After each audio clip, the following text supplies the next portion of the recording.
Tim Sebastian, great colleague from the BBC, face of the BBC, the man who invented hard talk, and apparently, yes. Apparently, yeah. Well, we never know. It's always history.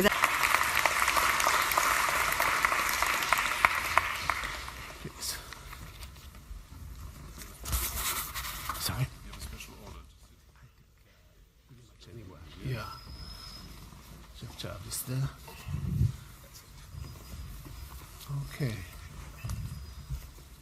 Connie, thank you very much indeed. Ladies and gentlemen, again, a very good morning to you. Welcome.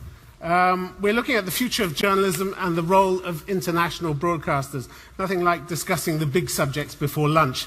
But we are going to deal with big subjects because high on the list is the safety of journalists around the world. If they're not safe, and they're not safe at the moment, what kind of future is journalism going to have? Also, repressive regimes and supposedly non-repressive regimes clamping down harder on free speech. Where will the battle lines for that be in the future? And who's going to lead those battles? Is it going to be the international broadcasters? Is it going to be the editors, the publishers, media houses? Who's going to join forces to try and bring out the best from the media? According to Freedom House, only 14% of the global population lives with what they call a free press and what others around this table might call a relatively free press.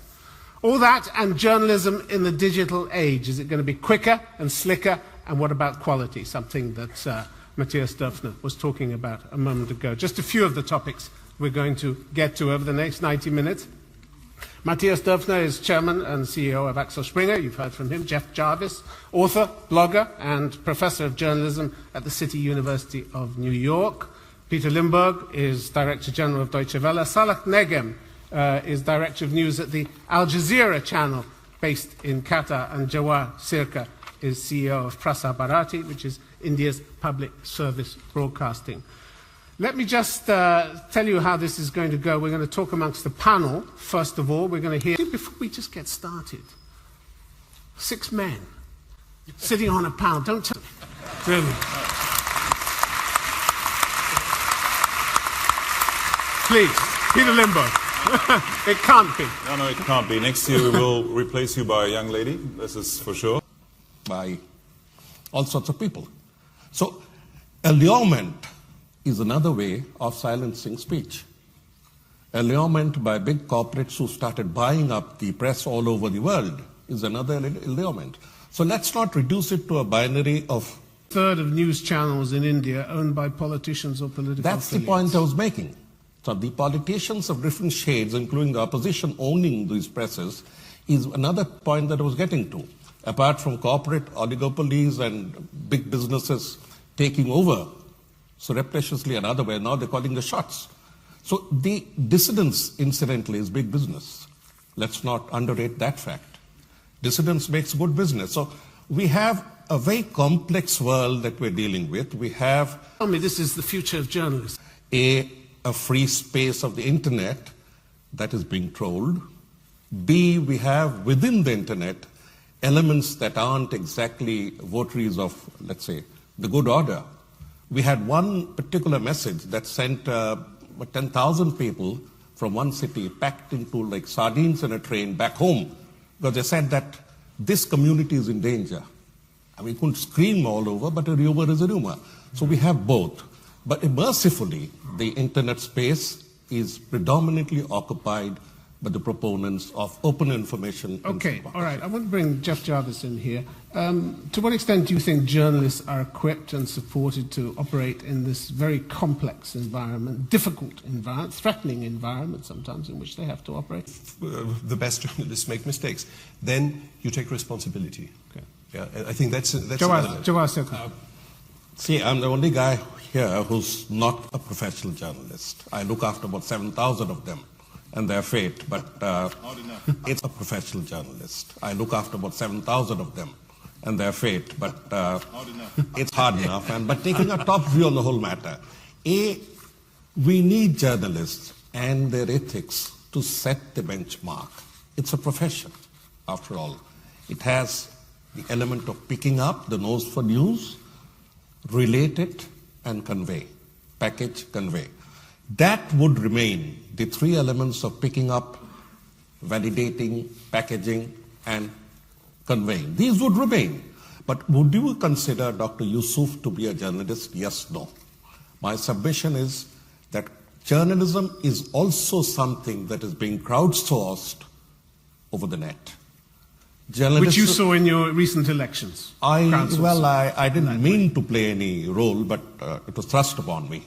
So one has to take a stand, and I would rate the person who got the most rousing ovation here today was not a professional journalist.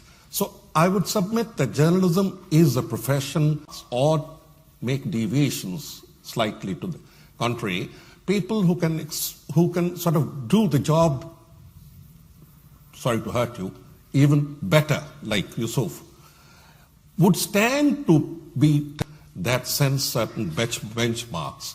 But others who operate within these benchmarks, termed as journalists, even if they never went through journalism school.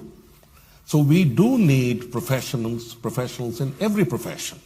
We need people who have the academic and the rigor and the professional ethics to guide the STEM, even in this sort of anarchic internet age. We need that. But please keep the profession open to, as I call it, crowdsourced journalism. Crowdsourced journalism can throw up some of the follow this sort of three-point pattern and come out with even better products. Can I ask a quick question? Not to pick on Dr. Yusuf, but would you say that what he does and what Jon Stewart does is a journalistic function in the ecosystem of news and information? It is. I mean, it can't always be pedantic sort of a narration of what happened in very serious overtones. If he can do it with just examples of humanity, a lot of candy or bitter candy, it makes him, I mean, he gets the audience much more than any other journalist would. Why don't we ask him? I mean, do you think of yourself as a journalist? Yes. There's only one Bassem Youssef here. Yeah. Representing public service broadcasting in India, what's your unique selling point? India has hundreds of channels. See, we had a different task cut out for us. It started with All India Radio, which was a British instrument of, let's say, imperial messaging. They left behind about 17 transmitters. Right now, we have 481 channels, TV channels, and radio stations. So it's unmanageably big.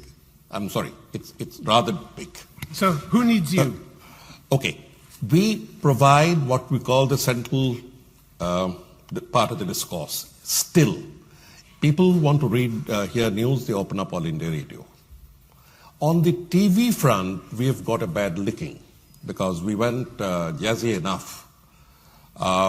But the point is, it's not a question of competing against private news channels. Our mission is and was and will always be different. India is a multi-ethnic country.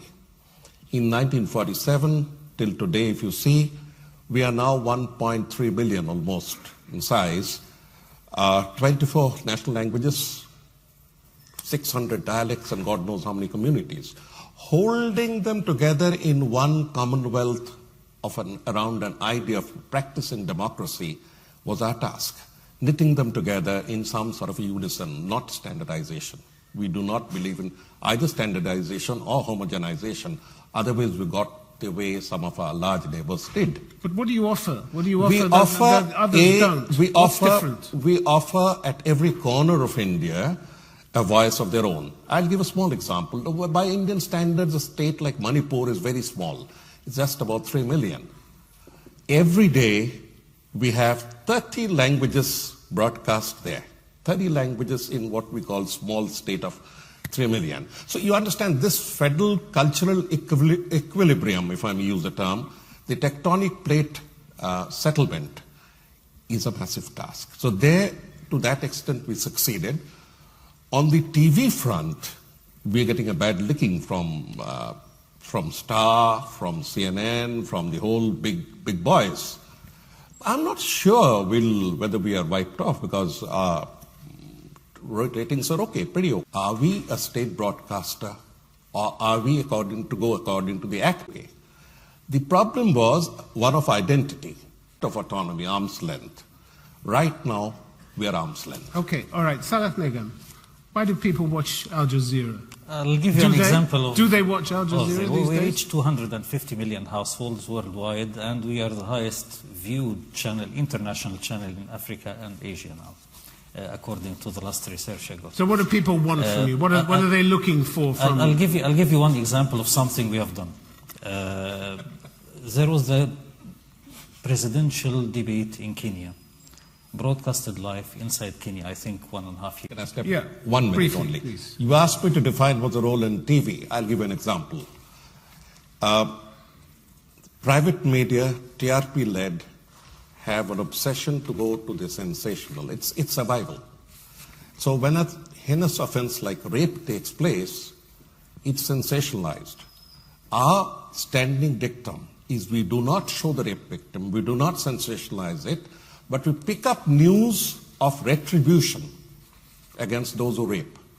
And that is our mission. So we aren't that jazzy in the sense we aren't that sensational, but passing home the message through 500 channels that this guy has been sentenced to death or this guy is happening repeatedly is our difference. I just wanted to give you an example. Matthias Döpfner, do you ever watch an international broadcast channel? Yes, of course. And what do you watch it for? You know what? I love watching international broadcast channels. I love the German public TV. I think it's one of the highest qualities of public TV or of TV in the world. It's a difficult business going into certain difficult countries. What my friend replied is that it's equally difficult penetrating the manufactured discourse of the West. Let's give you an example. I mean, let's get hands-on. Let's give an example. Look at the Iraq War. The entire discourse on the war, in the first one on Iraq or Kuwait, was completely unanimous. That's frighteningly unanimous. Vietnam had discordance towards the end, but so what he's saying is that the problem of physical vulnerability in certain Asian or Russian or whatever countries, I don't want to name them, somebody else can. What I'm saying, he said that there is a vulnerability, there is a danger factor in the physical penetration of these countries, which Peter agreed. But more than this, his submission was, and I tend to agree in part, is that there is an overriding discourse that emanates. And dissidence to that discourse is often more proper in the physical penetration of these countries, which Peter agreed. But more than this, his submission was, and I tend to agree in part, is that there is an overriding discourse that emanates. And dissidence to that discourse is often more problematic. Okay. It's a viewpoint. It's a viewpoint. Okay. It's both. It can't be put in black and white. Okay. But it's a viewpoint. The bottom line I want to say is we cover and broadcast news both in East and the West, third world and first world equally, because that's news and it's important to people. Okay, I just want to come back to the question. Do you want to come back on this? You raised the question. Excuse me. This should stay out of all camps and ask the critical questions. Can we hear from one? Sh.Jawhar Sircar. He was referring to patriotic journalism. He was referring to patriotic journalism, the sudden burst of patriotism that comes even when there are discordant voices to stand behind a nation in war. That's a very visible tendency. You see, we grew up in the years of dissidence, 69, 70, 74. So we have seen students, we have seen journalists, we have seen the academics taking on state power. And living to tell the tale. So what he's referring to perhaps is a domineering discourse that tends to stand behind Western nations mainly when they're engaged in combat to the other voice. That's all. I mean, it's just an academic point of view. All right. We're going to hear from the Twitter feed. Chipanda Chimbalu, yes. You have something from Twitter? Yes, we do have a lot of questions coming with that. We're out of time. Thank you very much to our panelists. Thank you to you, the audience, as well. Have a very good afternoon. Thank you very much indeed. Thank you.